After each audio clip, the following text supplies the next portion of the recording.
এমন সে বাবারা বন্ধুরা, আল্লাহর মখলুকাত একটা ওট আমার নবীর দেখা দৌড়ে আসছে। সামনে আইসা আমার দয়ার নবীর চেহারা আনোয়ার দিকে তাকায়া তাকায়া কান্দে। আমার নবী কয়, কি রে ওট, কি দুঃখ বড় আক্রান্ত, কেমন তুই আজকে তুই বিশ্বাস করে কি দুঃখ নিয়ে আমি নবীর সামনে দাঁড়িয়ে আছিস? আমার আল্লাহ পাক নবীর দিকে তাকাইয়া ওটের জবান খুলে দিলেন। ওট আমার নবীরে দাঁড়ায়া দাঁড়ায়া সালাম দেয়। আমার নবী বললেন, কিরে ওট, কি জানি বলতি চাস, দয়া করে বল। ওট বলেন, আল্লাহর হাবিব গো, আপনি শুধু মানবের নবী নন, গোটা পৃথিবীর সমস্ত কিছুর আপনি রহমতের নবী। আমি ওদেরও আপনি নবী, কাফেরের নবী, বেঈমানের নবী, ইহুদিদের নবী, খ্রিস্টানের নবী, সকলের আমার নবী। কথা বলেন ঠিক না বে ঠিক? বাবারা বন্ধুরা, এখন যে মানবে সে কামিয়াব হবে। কুল্লু উম্মাতিন ইয়াদখুলুনাল জান্নাহ ইল্লা মান আবা, ইল্লা মান আবা। আমার নবীজি বলছেন, যারা আমারে ইত্তেবা করবা, আমি নবীরে যারা অনুসরণ করবা, আমি নবীরে যারা বাস্তব জীবনী আমি নবীর রঙে যারা রঙিন হইয়া চলবা, তোমরা নিঃসন্দেহে আল্লাহর জান্নাতি হয়ে যাব। আমরা ওই নবীর পথ অনুসরণ করে চলতে চাই কি চাই না? বাবারা বন্ধুরা, চলতে চাই কি চাই না? আমার নবীর কাছে ওট বলে, ইয়া রাসূলুল্লাহ, ইয়া হাবিবাল্লাহ, দয়ার নবী গো, মায়ার নবী গো, আমি এই জন্য সামনে এসে দাঁড়াইছি। ছোট্ট কাল থেকে আমার মনিব আমারে লালন পালন করছে, এইভাবে আমি আমার মনিবের কমান রক্ষা করি।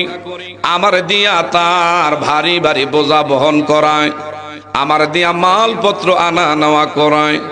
এখন আমি বার্ধক্য, এখন আমি বৃদ্ধ হয়ে গেছি, আগের মতন দেহের মধ্যে আমি ওঠের শক্তি নাই। আমার মালিক চায় আগে যেমনে কাজ করছি এমনি যেন মালিকের কাজ আমি কইরা দেই। সে রাগের বশবর্তী হইয়া মাঝে মধ্যে আমারই এমন বেত্রে আঘাত করি, টর্চার করি, আমার দেহের মধ্যে নির্যাতন করে, আমি আর সইতে পারি না।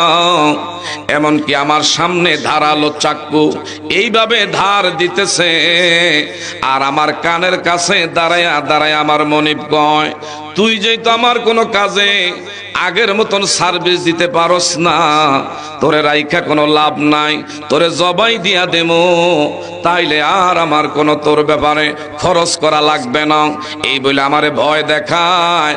আমি মনে মনে ভাবলাম, আমার মনের দুঃখ, মনের কথা আমার নবী ছাড়া আর কেউই বুঝবে না। বলেন সুবহানাল্লাহ। আমার ভাইরা, আমার নবীজি উটের কথাগুলো শুইনা শুইনা কান্দে। আল্লাহু আকবার বলেন। আমার নবীজি বললেন, তোমার মালিক কই? এইটা হলো আমার মালিকের বাড়ি, দয়া যদি হয় একটু ইয়া রাসূলুল্লাহ আমার মালিককে বুঝাইয়া দেখেন, সে যেন তার আন্ডার থেকে আমাকে মুক্তি করে দেয়, আমার যেন অতি শীঘ্রই যেন আজাদ করে দেয়। আমার ভাইরা, আমার নবীজি ওটের সাথে সাথে তার মালিকের বাড়িতে গিয়া দাঁড়াইলেন। ইনি চিনতো না আমার নবী। আমার ভাইরা, আমার নবী বলল, ও আল্লাহর গোলাম, আমি এসেছি, এই ওটটা কার? কয়, ওটটা আমার। তুমি তাহলে তোমার ওটের সাথে আচরণ মনে হয় ভালো করো না, তার সাথে মনে হয় তুমি খারাপ আচরণ করো, তার হক মনে হয় আদায় করো নাই, তারে ভালো মতন খাইতে দেও নাই, টর্চার কেন করো? তোমার ওট আমি নবীর কাছে গিয়া তোমার বিরুদ্ধে মামলা করছে। এই লোকটা চিন্তা না যে ইনি যে আমার নবী। সুবহানাল্লাহ কোন? ইনি বলেন, আপনি কে? হুয়া মুহাম্মাদুর রাসূলুল্লাহ।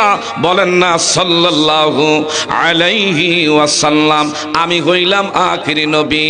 ইনি বললেন, জীবনে কত লোক দেখছি, এত সুন্দর মানুষ আমার জীবনে আমি আর কোনোদিন দেখি নাই। হায় হায়, চতুর্দিক দিয়া কাফের বেঈমানরা এই নবীর বিরুদ্ধে দুইটা বইরা লাগছে, আর আমার একটা বিশেষ করে ওঠ হইয়া এমন নবী চিনতে পারছে। আমি আর দেরি করলাম না, ইয়া রাসূলুল্লাহ, ইয়া হাবিবাল্লাহ, আপনি নবীর সাক্ষী রাইখা আমার ওঠটা আমি বিনা পয়সায় তারে আজাদ কইরা দিলাম, আর আমার আপনি তওবা পড়াইয়া আবার দয়া করে নতুন করে কালিমা পড়াইয়া দেন। ওঠ হইয়া আমার নবী চিনে, আমরা উম্মত হইয়া এমন নবীর চিনলাম না। আছে না নয়? হ্যাঁ বাবারা, বন্ধুরা, গভীর মনোযোগ।